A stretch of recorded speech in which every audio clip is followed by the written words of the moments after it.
Nova York, 23 de março de 2014. Capítulo 4.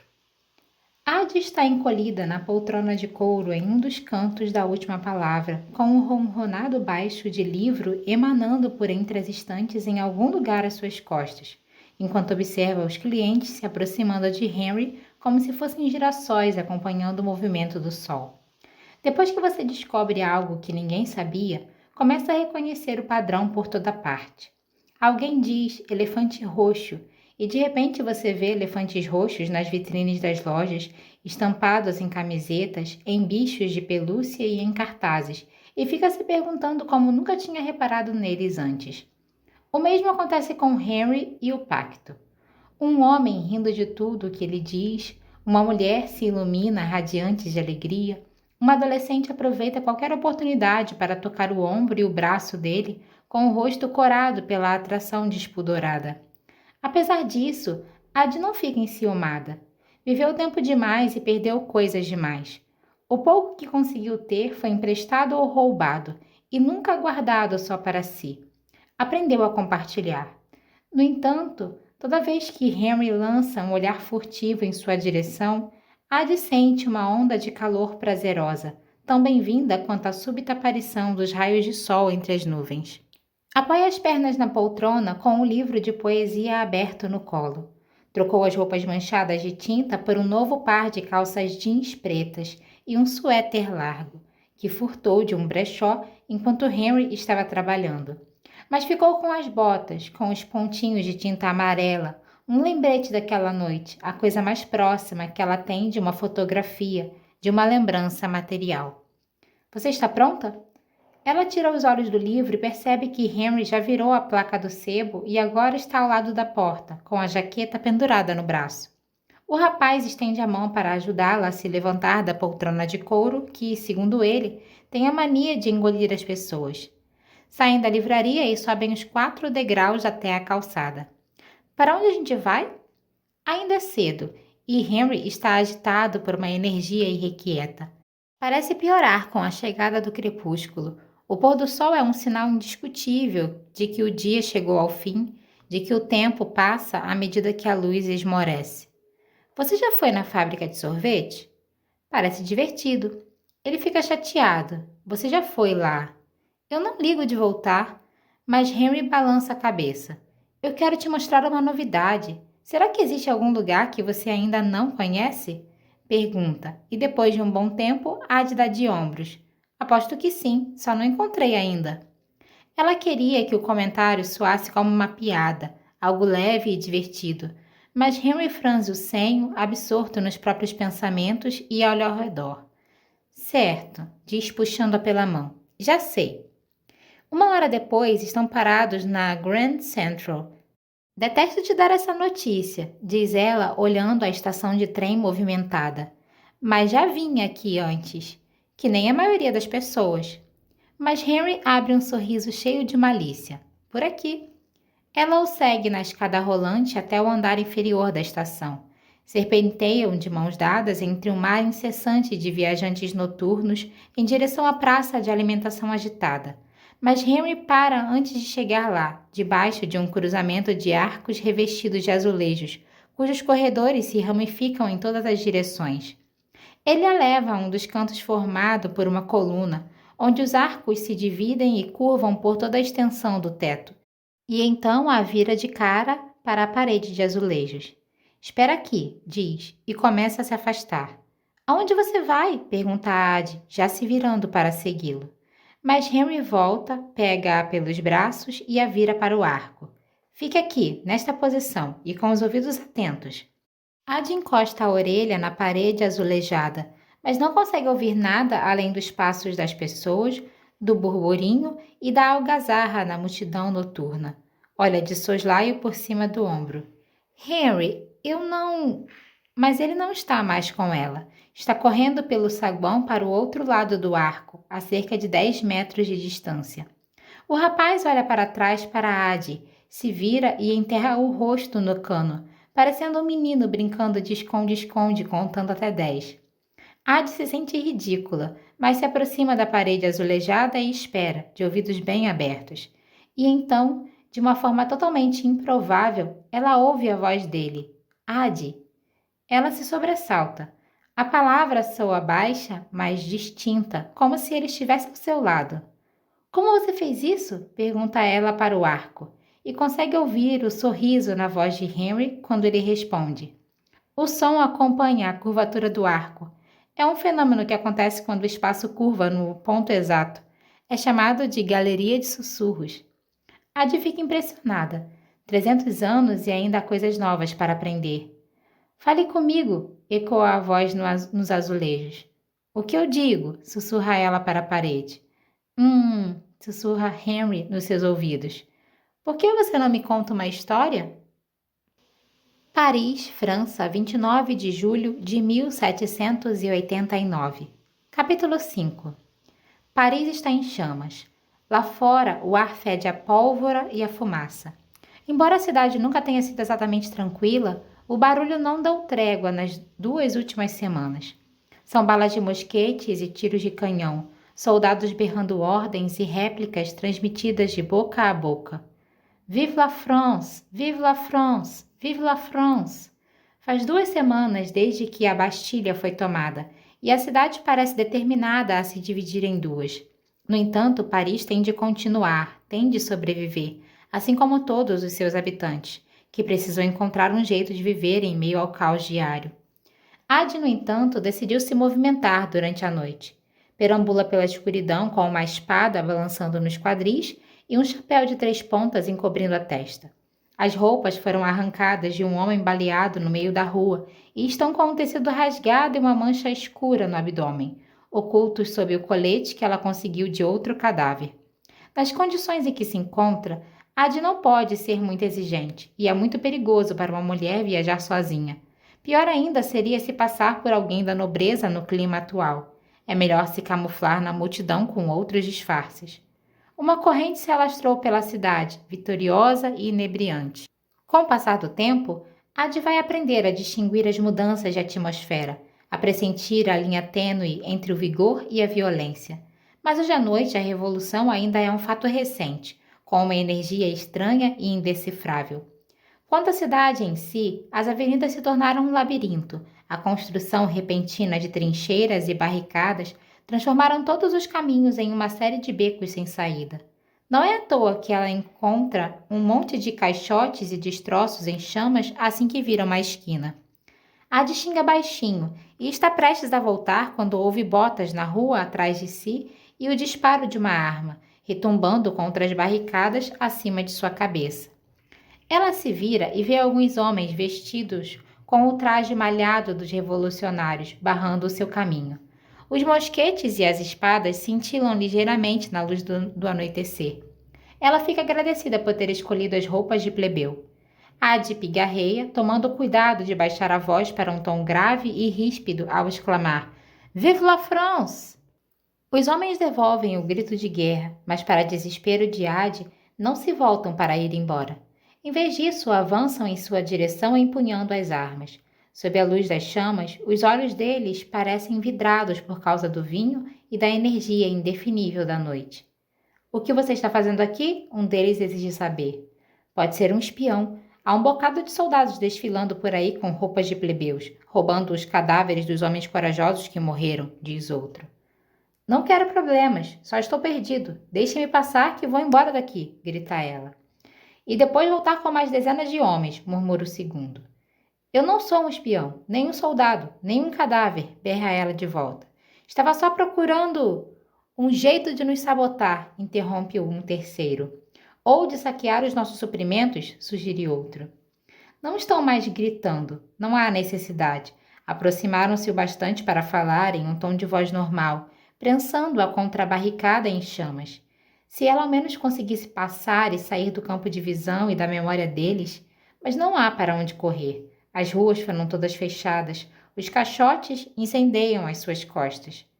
Se você é um companheiro, então prove. Abaixe a espada. Tire o chapéu. Deixa a gente ver seu rosto. Ad engole em seco e tira o chapéu do rosto, na esperança de que a escuridão seja suficiente para disfarçar a suavidade dos seus traços. Mas assim que faz isso, a barricada crepita atrás dela e uma viga começa a pegar fogo. Por um instante a fogueira se aviva e ela sabe que a luz é intensa o bastante para que consigam vê-la. Sabe por causa da mudança em seus rostos. Deixe-me passar, repete, pousando a mão na espada pendurada nos quadris. Sabe como manejá-la, mas também sabe que é uma só contra 5 homens e que se sacar a arma, o único jeito de passar vai ser lutando. A promessa de sobrevivência é um pequeno conforto contra a perspectiva do que pode acontecer agora. Eles se aproximam e Ade empunha a espada. Fiquem longe de mim, rosna. E para sua surpresa, os homens param de andar.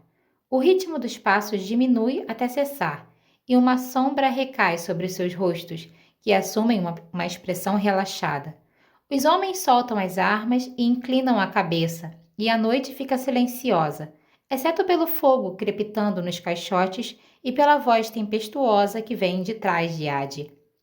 Os seres humanos são tão despreparados para os tempos de paz.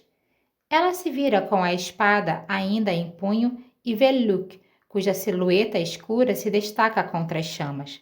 Ele não se afasta da espada, apenas estende o braço e passa a mão ao longo do aço, com toda a graciosidade de um amante tocando a pele da amada, de um músico acariciando seu instrumento. Ade até pensa que a lâmina vai começar a cantar sob o toque dele. Minha Dulin, você realmente leva jeito para arranjar problemas, diz a escuridão. O olhar verde vivo se volta para os homens imóveis. Sorte a sua que eu estava por perto. Você é a própria noite, imita ela. Não deveria estar em todos os lugares? Luke esboça um sorriso. Que boa memória sua! Seus dedos se fecham ao redor da lâmina que começa a enferrujar. Deve ser tão cansativo. Não é não, retruca ela secamente. É um dom. Pense só em tudo que posso aprender. E com o tempo que eu tenho... Uma saraivada de balas ao longe a interrompe. Depois um tiro de canhão retumbante como um trovão. Luke franze o senho com repugnância e ela se agrada de vê-lo perturbado. O canhão soa outra vez e ele a puxa pelo pulso. Vamos, não consigo ouvir meus próprios pensamentos. Ele gira rapidamente nos calcanhares, arrastando-a. Mas em vez de seguir em frente, ele vai para o lado, adentrando as sombras profundas do muro mais próximo. Ade se retrai, esperando entrar em colisão com as pedras, mas o muro se abre e o mundo desaparece. E antes que ela consiga respirar e voltar atrás, Paris sumiu de vista, assim como Luke. Ela mergulha na absoluta escuridão.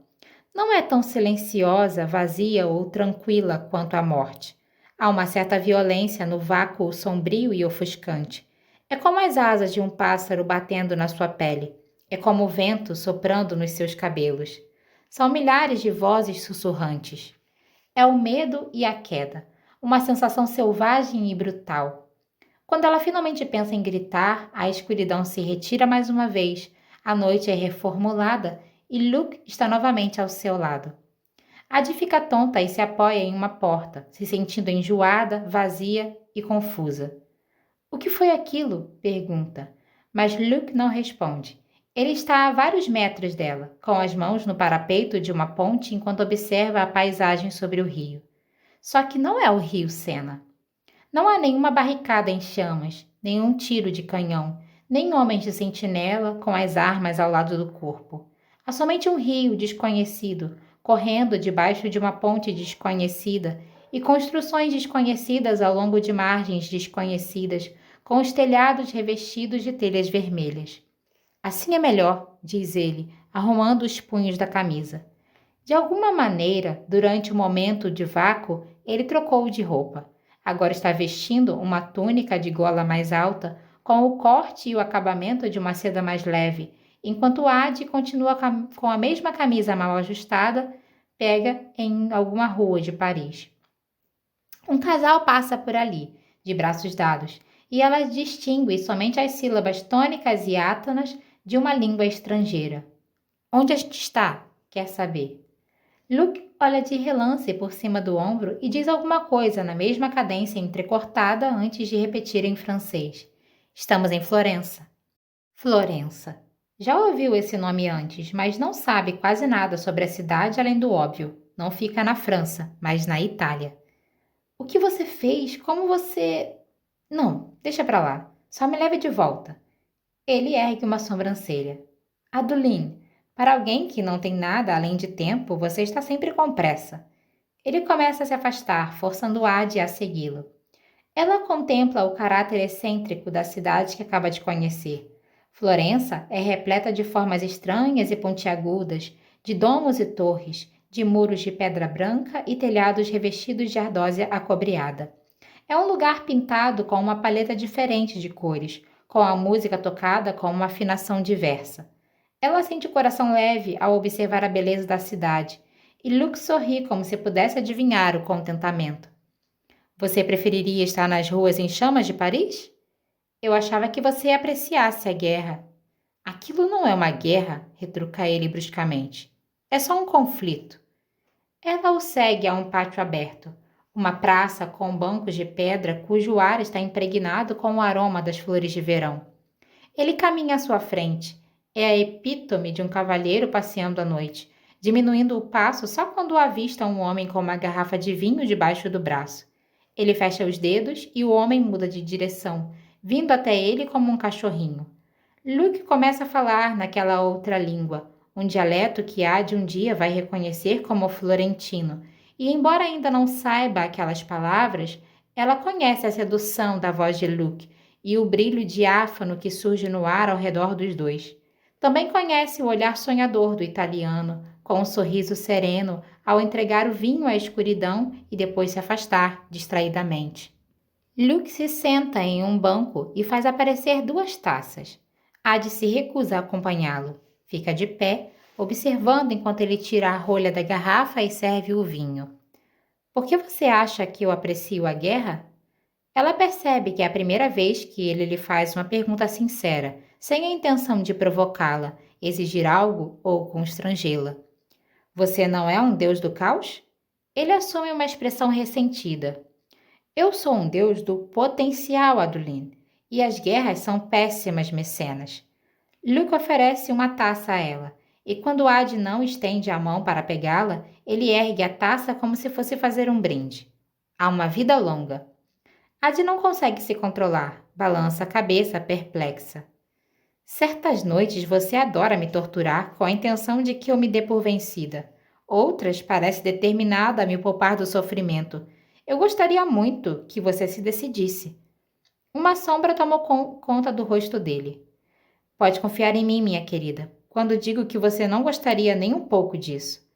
Ela sente um arrepio percorrer o corpo enquanto ele leva a taça de vinho aos lábios.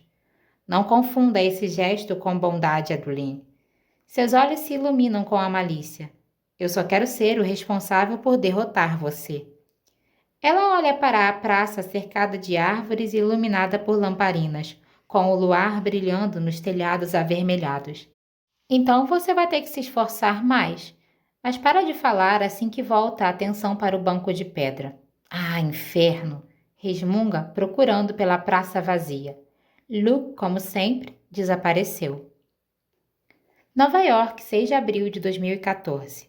Capítulo 6. Ele simplesmente te largou lá? Pergunta Henry, horrorizado. Adi pega uma batatinha, girando-a entre os dedos. Tem lugares piores para ser abandonada.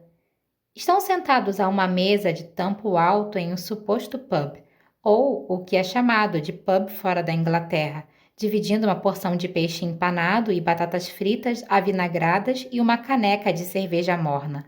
Um garçom passa por eles e sorri para Henry. 2 garotas a caminho do banheiro diminuem o passo assim que entram na sua órbita e encaram o rapaz de novo na volta. Uma torrente de palavras chega a eles vindas de uma mesa próxima, no estacato acelerado e grave do alemão. Adi dá um sorrisinho de canto de boca. O que foi? Pergunta Henry. Ela se inclina sobre a mesa. É o casal ali perto, ela aponta com a cabeça. Estão brigando. Parece que o homem dormiu com a secretária, e com a assistente e com a instrutora de pilates.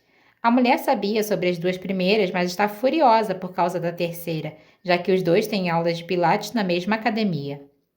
Henry a encara maravilhado. Quantas línguas você fala? O suficiente, responde, mas ele realmente quer saber quantas, então Adi faz a conta com os dedos. Francês, óbvio, inglês, grego e latim, alemão, espanhol, romance e um pouco de português, mas não muito bem. Você daria uma ótima espiã.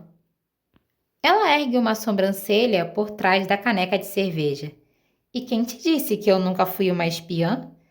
Os pratos se esvaziaram e quando ela olha ao redor, o garçom está voltando para a cozinha. Vamos embora, diz pegando a mão dele. Henry franze o senho. A gente ainda não pagou. Eu sei, replica, descendo da banqueta num pulo. Mas se a gente for embora agora, ele vai achar que se esqueceu de limpar a mesa. Não vai se lembrar de nada. Esse é o problema de levar a vida de Ade. Ela passou tanto tempo sem criar raízes que não sabe mais como deixá-las crescer. Ficou tão acostumada a perder as coisas que não sabe como preservá-las, ou como abrir espaço para alguém em um mundo do tamanho de si mesma. Não, ele não vai se lembrar de você, mas vai se lembrar de mim. Eu não sou invisível, Ade. Sou exatamente o oposto de invisível. Invisível. A palavra arranha sua pele. Eu também não sou invisível. Você sabe o que estou querendo dizer. Não posso simplesmente ir e vir, e mesmo que pudesse, diz pegando a carteira. Isso ainda seria errado. A palavra a atinge como um soco, e há de volta para Paris com o corpo curvado pela fome. Está na casa do Marquês durante o jantar, vestida com roupas roubadas e com o estômago se retorcendo enquanto Luke comenta que alguém vai pagar por cada mordida que ela der na comida. Seu rosto fica vermelho de vergonha. Tá bom, concorda, tirando um punhado de notas de 20 do bolso. Ela deixa 2 sobre a mesa. Melhorou? Mas assim que olha para Henry, percebe que a sua testa ficou ainda mais franzida. Onde você arrumou o dinheiro? Ela não quer contar que passou em uma boutique e depois em uma loja de penhores, movendo as peças de uma mão para a outra. Não quer explicar que tudo o que possui, tudo exceto ele, é roubado. E que, de certa maneira, ele também é. Ade não quer presenciar o olhar de julgamento no rosto de Henry, não quer pensar em como ela talvez realmente mereça a repreensão. Isso importa? Henry responde que importa com tanta convicção que ela fica com o rosto ainda mais vermelho. Você acha que eu gosto de viver assim? Há de cerrar os dentes. Sem trabalho, sem laços, sem me apegar a ninguém nem a nada? Você acha que eu gosto de ser tão sozinha? Henry parece se comover. Você não está mais sozinha. Você tem a mim. Eu sei, mas você não devia ter que fazer tudo, ser tudo para mim. Eu não me importo. Mas eu me importo, vocifera, surpresa com a raiva na própria voz. Eu sou uma pessoa, não um animal de estimação, Henry. E não preciso que você me menospreze nem que fique me mimando. Eu faço o que eu tenho de fazer e nem sempre é agradável, nem sempre é justo, mas é assim que eu sobrevivo. Sinto muito que você não aprove, mas eu sou assim. É isso que dá certo para mim. Henry balança a cabeça. Mas não vai dar certo para a gente. Há de dar um passo para trás como se tivesse levado um soco. De repente, o pub parece barulhento demais, cheio demais, e ela não aguenta mais ficar, então se vira e sai em disparada. Assim que o ar noturno a atinge, ela fica enjoada.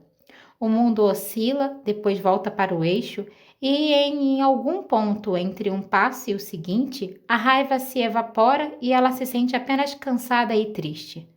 Não consegue entender como a noite deu tão errado. Não consegue entender a causa do peso repentino em seu peito até que se dá conta do que é. Medo. Medo de ter estragado tudo e jogado fora a única coisa que ela sempre quis.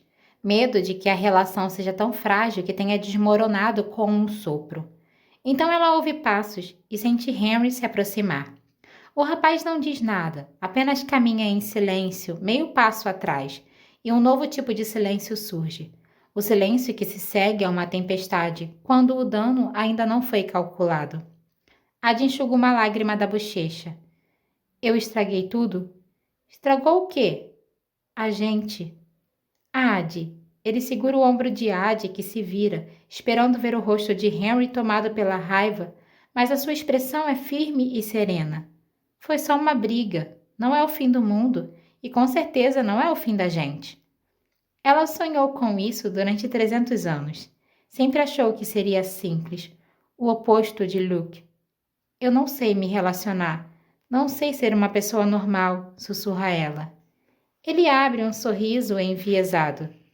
Você é incrível, forte, teimosa e brilhante. Mas acho que a gente pode concordar que você nunca vai ser normal. Caminham de braços dados no ar fresco da noite. Você voltou para Paris? É um ramo de oliveira, uma ponte erguida entre os dois, e ela se sente agradecida. Depois de um tempo, sem a ajuda de Luke ou da sua determinação ingênua para chegar à cidade, Ad demorou muito mais para voltar e tem vergonha de admitir que não se apressou em fazer isso. Que mesmo que Luke tivesse a intenção de abandoná-la em Florença, ao deixá-la, partiu uma espécie de lacre. De certo modo enlouquecedor, ele a forçou a se libertar mais uma vez. Até então, Ad nunca tinha cogitado sair da França. É absurdo pensar nisso agora, mas o mundo parecia muito menor na época. Depois, de repente, parecia enorme. Talvez ele tivesse a intenção de atirá-la em meio ao caos. Talvez pensasse que Ad estava ficando confortável demais e ainda mais teimosa. Talvez quisesse que ela clamasse por ele de novo, que implorasse para ele voltar. Talvez, mas ela nunca vai saber. Veneza, Itália, 29 de julho de 1806. Capítulo 7. Ad acorda com os raios de sol em meio aos lençóis de seda. Suas pernas parecem dormentes e a cabeça pesada. O tipo de peso provocado pelo excesso de sol e de sono. Veneza é absurdamente quente. Faz mais calor do que no pior verão de Paris. A janela está aberta, mas nem a brisa suave nem os lençóis de seda conseguem amenizar o calor sufocante. É bem cedo, mas o suor já goteja na sua pele nua. Esforçando-se para despertar, ela fica horrorizada só de pensar em como vai ser quando chegar o meio-dia, então se depara com Mateo sentado ao pé da cama. Ele é lindo sob a luz do dia, com a pele beijada pelo sol e o corpo forte, mas ela fica mais impressionada com a estranha tranquilidade do momento do que com os belos traços do rapaz. As manhãs costumam ser enredadas por desculpas e confusão, consequências do esquecimento. Às vezes são dolorosas, mas sempre incômodas. Mas Mateo parece completamente impassível. É óbvio que não se lembra dela, mas a presença de uma desconhecida na sua cama não parece sobressaltá-lo nem o incomodar. Sua atenção parece voltada exclusivamente para o bloco de desenho apoiado no joelho, enquanto o carvão desliza graciosamente pelo papel. Somente quando o olhar de Mateo se ergue ligeiramente para ela e em seguida abaixa para o bloco de novo, que Ad se dá conta de que ele está fazendo um desenho dela. Ad não tenta cobrir o corpo nem pegar a roupa de baixo jogada na cadeira ou o roupão fino ao pé da cama. Faz muito tempo que ela não sente mais vergonha do próprio corpo.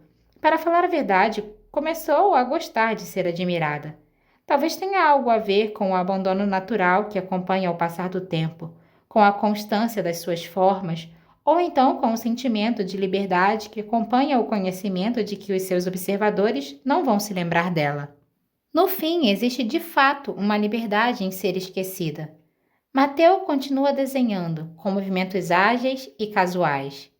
O que você está fazendo? Pergunta ela suavemente, e ele tira os olhos do papel. Desculpa, eu tinha que registrar a sua imagem entre os lençóis. Ad franze o senho e começa a se levantar, mas ele solta um som abafado e pede, ainda não.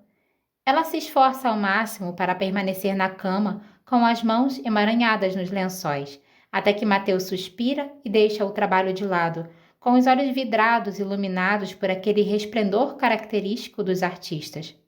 Posso ver? Pergunta ela, no italiano melódico que aprendeu a falar. Não está terminado, responde ele, enquanto lhe entrega o bloco. Ad examina o desenho. As linhas são casuais e imprecisas. Trata-se de um estudo rápido, feito por uma mão talentosa. Seu rosto mal aparece, quase abstrato em meio aos traços de luz e sombra. É ela e não é. É uma imagem distorcida pelo filtro do estilo de outra pessoa, porém ela consegue enxergar a si mesma. A curva das bochechas ao formato dos ombros, dos cabelos despenteados pelo sono aos pontos de grafite espalhados pelo rosto. 7 sardas traçadas como estrelas. Ela arrasta o carvão em direção ao canto inferior da página, onde suas pernas se desvanecem entre a roupa de cama e sente o desenho borrar sob o dedo. Mas assim que tira a mão, seu polegar fica manchado e a linha do desenho permanece nítida. Ela não deixou nenhuma marca, e no entanto, deixou. Ade deixou uma impressão em Mateu, e ele deixou a impressão dela no papel. Você gostou? Gostei, murmura, resistindo ao impulso de arrancar a folha do bloco e levar o desenho consigo. Quer com todas as forças possuir o desenho, guardá-lo e olhar para a imagem como Narciso se admirando no lago. Mas se há de levá-lo, o desenho vai dar um jeito de desaparecer ou então vai pertencer só a ela e vai ser como se tivesse sido perdido e esquecido. Se ficar com a imagem, Mateu vai se esquecer da origem, mas não do esboço em si. Talvez volte ao desenho depois que ela se for e fique se perguntando quem era essa mulher deitada entre os lençóis. Talvez até considere o esboço fruto de uma noite de bebedeira ou de um sonho febril. Mas a imagem vai permanecer, desenhada com carvão em uma folha de papel, um palimpsesto oculto sob uma obra terminada. O desenho vai ser real, e ela também. Assim, Ade o estuda, sentindo-se grata pelo prisma da própria memória, e o devolve ao artista. Depois se levanta e apanha as roupas da cadeira. A gente se divertiu ontem à noite? Confesso que não consigo me lembrar. Nem eu, mente ela. Então, diz ele com um sorriso dissoluto, a gente deve ter se divertido muito. Mateu beija o seu ombro nu, e o pulso de Ade acelera, com a temperatura do corpo subindo pela lembrança da noite passada. Agora ela é uma desconhecida para ele, mas Mateu possui a paixão espontânea de um artista enamorado pelo seu tema mais recente. Seria fácil ficar e começar tudo de novo, aproveitar a companhia dele por mais um dia, mas ela não para de pensar no desenho, no significado das linhas, na sua importância. Eu tenho que ir, diz, inclinando-se para lhe dar um último beijo. Tente não se esquecer de mim.